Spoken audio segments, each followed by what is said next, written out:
ఇక్కడ అన్ని రకాల వర్గాల వాళ్ళు ఉన్నారు. చిన్న పిల్లలు వయసుల వారీగా ఉన్నారు. చిన్న పిల్లలు, మహిళలు, మగవాళ్ళు, పెద్దవాళ్ళు, చిన్నవాళ్ళు, మగపిల్లలు, స్కూల్ టీచర్స్ అందరూ ఉన్నారు. సో మనం అందరం కలిసి ఈ కార్యక్రమానికి రావడం ముఖ్య ఉద్దేశం ఏంటంటే మహిళలకు భద్రత, అది భవిష్యత్తుకు భరోసా అనే ఒక కార్యక్రమం కోసం. చిన్న పిల్లలు ఫేస్ చేసినటువంటి సమస్యలు ఏంటి? పిల్లలు అనేవాళ్ళు దేశానికి రేపొద్దున భావి భారత పౌరులు. వాళ్ళు చిన్న చిన్న మొక్కలు లాంటి వాళ్ళు, పువ్వులు లాంటి వాళ్ళు. ఇలాంటి పిల్లల్ని మగపిల్లలు అవ్వచ్చు, ఆడపిల్ల అవ్వచ్చు. చాలా మంది ఇప్పటివరకు ఏం చెప్తున్నారంటే ఆడపిల్లల పట్ల నేరాలు ఉన్నాయి, మీ ఆడపిల్లల పట్ల జాగ్రత్త వహించండి అని చెప్తున్నారు. కానీ 14 సంవత్సరాల లోపల ఉన్న మగపిల్లల పట్ల కూడా నేరాలు జరుగుతున్నాయి. ఇది అండర్లైన్ గా మ్యాట్, చాప కింద దాచిపెట్టబడినటువంటి రహస్యం. సో ఇలాంటి నేరాలు కూడా ఈ మధ్య కాలంలో బయటకు వస్తుంది. మనం కూడా కేసులు కట్టాం. అలాగే మహిళల పట్ల గ్యాంగ్ రేప్ అనేది ఒకటి జరిగి మన జిల్లా పేరు చాలా మారుమోగిపోయింది అక్టోబర్ నెలలో. సో ఎందుకు ఇలా జరిగింది? మహిళల పట్ల ఈ నేరాలు ఎందుకు ఉన్నాయి? చిన్నపిల్లలకి ఈ విధంగా ఎలా నేరాలు జరుగుతున్నాయి?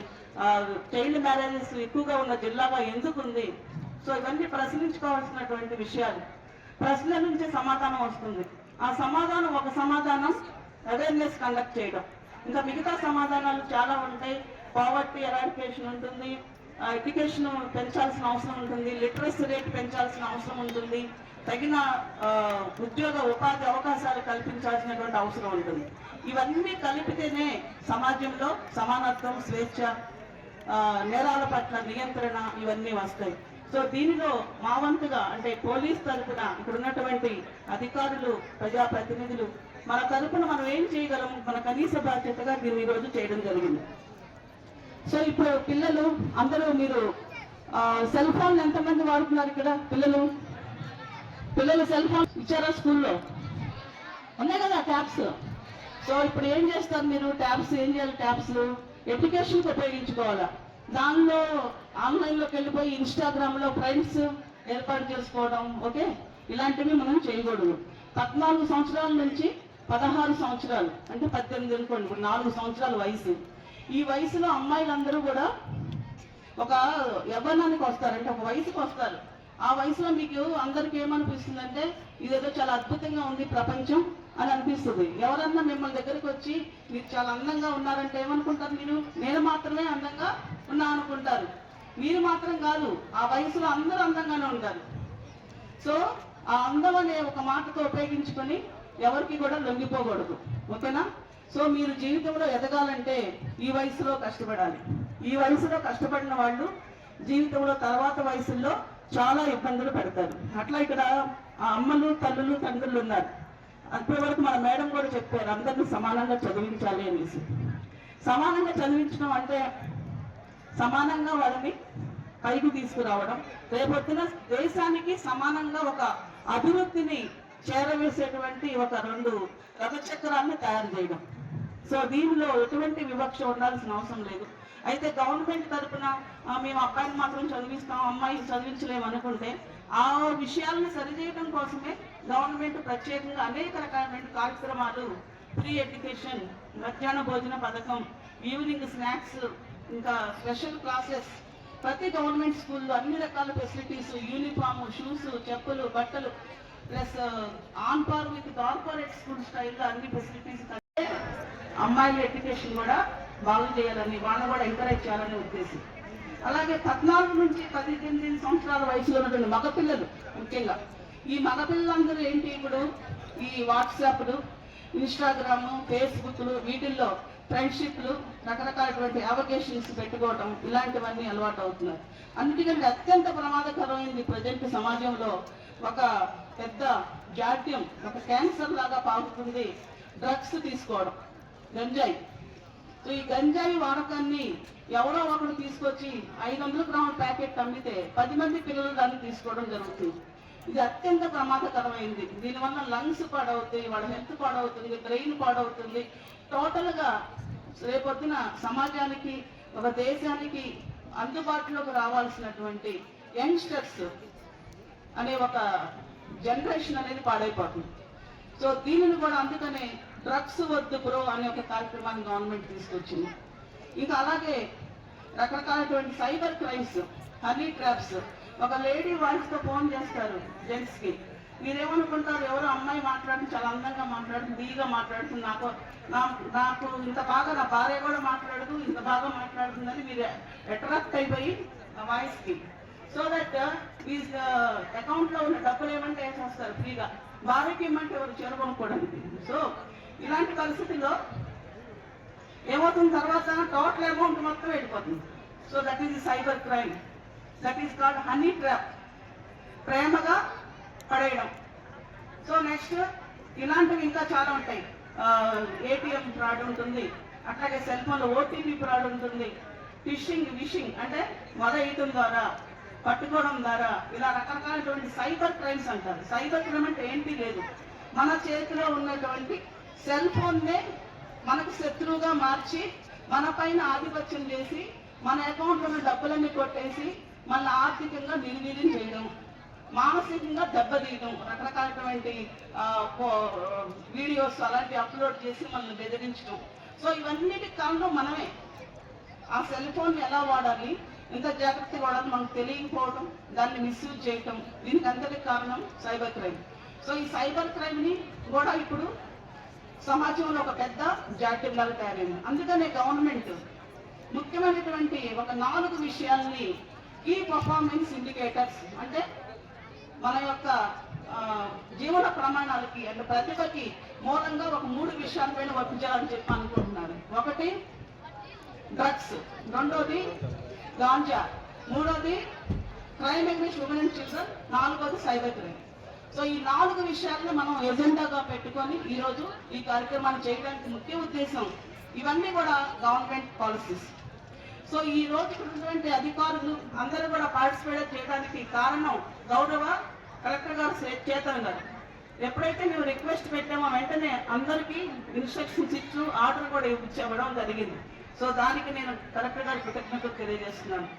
ఇక్కడ ఉన్న మహిళలు ఎవరు, ఇదంతా డ్వాక్రా మహిళలేనా, డ్వాక్రా లేడీస్ అయినా ఎక్కువ మంది?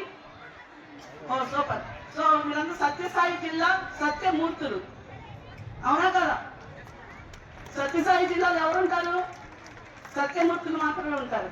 ఉమెన్ సేఫ్టీ అంటే మహిళలకు భద్రత, భరోసా కల్పించే జిల్లా ఏదైనా ఉందా అంటే అది సత్యసాయి జిల్లా ఫస్ట్గా ఉండాలని చెప్పి ఈ సందర్భంగా మనం అందరం నిర్ణయం తీసుకున్నాం. సత్యసాయి జిల్లా is known for women safety because all eminent women అందరు ఇక్కడ ఉన్నారు, అధికారులు ఉన్నారు, ప్రజాప్రతినిధులు ఉన్నారు, మనకి రాప్తాడులో ఇంకొక ఎమ్మెల్యే గారు ఉన్నారు, అండ్ మనకు ఒక మినిస్టర్ గారు పెనుగొండలో ఉన్నారు. సో అందరూ కూడా మహిళలే, సాధికారతకి నిలువుటెత్తు నిదర్శనాలు. సో మీరందరూ కూడా ఈ కార్యక్రమానికి వచ్చినందుకు ధన్యవాదాలు తెలియజేస్తున్నాను. తర్వాత ఇంకా ఫర్దర్గా ఎలాంటి నేరాలు ఉంటాయని అందరూ చెప్పారు. నేను అందరికీ విజ్ఞప్తి చేసేది ఒక్కటే, అందరూ కూడా మహిళలు ధైర్యంగా ఉండండి, చైతన్యంతో ఉండండి, మీ క్యారెక్టర్ని ప్రూవ్ చేసుకోవాలని చెప్పి నేను కోరుకుంటున్నాను. మీ భర్తలు మిమ్మల్ని ప్రలోభాలు పెట్టినా, భర్తలు హెరాస్ చేసినా, ఏది చేసినా చట్టపరంగా చాలా రకాలైనటువంటి చట్టాలు మీకు ప్రొటెక్టివ్గా ఉన్నాయి. అవి 498 కావచ్చు, మోడెస్టీ క్రైమ్ అగైన్స్ట్ అంటే ఉమెన్లో మోడెస్టీ అంటే మన గౌరవానికి భంగం కలిగించే సంబంధించిన చట్టాలు కావచ్చు, లేకపోతే హెరాస్మెంట్ని నిరోధించే చట్టాలు కావచ్చు, తర్వాత సైబర్ క్రైమ్కి సంబంధించింది కావచ్చు, రేపుకి సంబంధించినటువంటి చట్టం ఏదైతే ఉందో అది అన్ని కూడా కఠినమైనటువంటి శిక్షలతో కూడుకున్నటువంటి చట్టాలు మనకు ఉన్నాయి. మీకు చట్టపరంగా భరోసా ఉంది. తర్వాత మీకు గవర్నమెంట్ తరఫున ప్రోత్సాహం ఉంది. అలాగే పోలీస్ డిపార్ట్మెంట్ తరఫున మీకు అండ ఉంటుంది ఎప్పటికీ. అలాగే గవర్నమెంట్ ఇచ్చినటువంటి రకరకాల కార్యక్రమాలను ఉపయోగించుకోవాలని చెప్పి నేను ఈ సందర్భంగా తెలియజేస్తున్నాను. ఒక 4 నంబర్స్ గురించి అందరికీ తెలియజేయాలి. 1930 చెప్పండి అందరూ. ఇది సైబర్ క్రైమ్ సంబంధించి ఏదైనా నేరం జరిగితే మీరు గురైతే వెంటనే చేయాల్సినటువంటి టోల్ ఫ్రీ నంబర్ 1930. 1972 చెప్పండి అందరూ. ఇది డ్రగ్స్ కు సంబంధించి అంటే గంజాయి వాడకానికి సంబంధించి తెలియజేయాల్సినటువంటి నంబర్. నెక్స్ట్ 1098 చెప్పండి అందరూ. ఏంటి 1098 అంటే? Child line number. Very good, child line number. చిన్న పిల్లల పట్ల నేరాలు జరిగితే తెలియజేయాల్సినటువంటి నంబర్. డయల్ 100 ఎవరిది? పోలీస్ 900 ఫర్ పోలీస్ భద్రత కోసం చేయాల్సింది. అట్లాగే 112 ఏంటది 112 ఈ నంబరు మీరు ఏ ఆపదలో ఉన్నా దేశంలో ఏ మూలలో ఉన్నా కూడా చేయాల్సినటువంటి number. National toll free number. National toll free number for safety of the persons, that is 112. Okay, so ఇన్ని రకాలైనటువంటి సేఫ్టీ నంబర్స్ ఉన్నాయి. అక్కడ ఎవడో మీ మీద దాడి చేయడానికి వచ్చాడు, ఇక్కడ ఎవడో రేపు చేయడానికి ట్రై చేస్తున్నాడు. మీ దగ్గర సెల్ ఫోన్ ఉంది, దాన్ని ఏ విధంగా వాడుకోవచ్చు ఇవన్నీ కూడా మీరు గుర్తుపెట్టుకొని తగిన సమాచారాన్ని వెంటనే కనుక ఇవ్వగలిగితే ఇమీడియట్ గా మనం అటెండ్ అయ్యి ఆపదలో ఉన్న వారిని మనం ఆదుకోవడానికి అవకాశం ఉంది. కీప్యాడ్ ఉంటాయి కదా, అది కాకుండా ఆండ్రాయిడ్ ఫోన్ ఎంతమందికి ఉన్నాయి కదా. ఆండ్రాయిడ్ ఫోన్ లో గూగుల్ ప్లే స్టోర్కి వెళ్ళండి. గూగుల్ ప్లే స్టోర్కి వెళ్ళి అక్కడ ఉమెన్ ప్రొటెక్షన్ యాప్ ఆంధ్రప్రదేశ్ అని చూసుకోండి. ఉమెన్ ప్రొటెక్షన్ యాప్ ఆంధ్రప్రదేశ్, దీనిని ఫ్రీగా డౌన్లోడ్ చేసుకోండి. ఈ కార్యక్రమాన్ని అన్ని స్కూళ్ళల్లో, కాలేజీల్లో, మండలాల్లో అన్ని చోట్ల విస్తృతంగా ఈ నెల రోజుల్లో చేయడం జరుగుతుంది. ఇది గవర్నమెంట్ కూడా ఇన్స్ట్రక్షన్స్ ఆర్డర్స్ ఉన్నాయి. ఈ యాప్ వల్ల ఏంటంటే మీరు ఏ చిన్న ప్రాబ్లం మీకు వచ్చినా కూడా ఆ సెల్ ఫోన్ ని కనుక ఇలా ఊపినా కూడా ఆ సమాచారం నియరెస్ట్ పోలీస్ స్టేషన్కి వెళ్తుంది. నియరెస్ట్ పోలీస్ స్టేషన్ కంటే మీకు ఉన్నటువంటి దాని ఆన్లో ఉండాలి మన లొకేషన్, దాన్ని బట్టి మీకు నియరెస్ట్ పోలీస్ స్టేషన్ ఎక్కడ ఉందో అక్కడికి వెళ్తుంది. విత్ ఇన్ 10 minutes లో మీకు రెస్క్యూ రావడానికి ఈ యాప్ని సృష్టించడం జరిగింది. ఇది గత సంవత్సరాల నుంచి ఉంది. ఇది ప్రత్యేకంగా దీన్ని మహిళా భద్రత app, women protection app. Okay, so దీన్ని కూడా అందరూ డౌన్లోడ్ చేసుకోండి. అందరూ గుర్తుపెట్టుకోండి, మనమందరం కూడా ఇక్కడ ఉన్నది ఎవరి కోసం? మహిళల కోసం, భద్రత కోసం. ఇప్పుడున్న మగవాళ్ళందరూ ఏమనుకుంటారంటే కేవలం మహిళలు ఒకటే గోల కలుస్తున్నారు. ఈ ఎస్పీ గారు మా గురించి ఎవరు పట్టించుకోరండి. సో ఈ మహిళల వెనుకున్నటువంటి రథసారులందరూ మీరే. ఓకే, సో మహిళల వెనుకున్న రథసారథులకి, మీ అమ్మాయిల్ని ఈ విధంగా యాక్టివ్గా పెంచుతున్నటువంటి తండ్రులకి, ఓకే, తాతలకి, ఇంకా బ్రదర్స్ కి, మీకందరికి కూడా మహిళా భద్రత భవిష్యత్తుకు భరోసా కార్యక్రమానికి వచ్చినందుకు కృతజ్ఞతలు తెలియజేసుకుంటూ సెలవు తీసుకుంటాం. మరిన్ని వీడియోస్ కోసం ఛానల్ ని సబ్స్క్రైబ్ చేయండి. లేటెస్ట్ అప్డేట్స్ కోసం వాట్సాప్ ఛానల్ ని ఫాలో అవ్వండి. ఆ లింక్ డిస్క్రిప్షన్ లో ఉంది.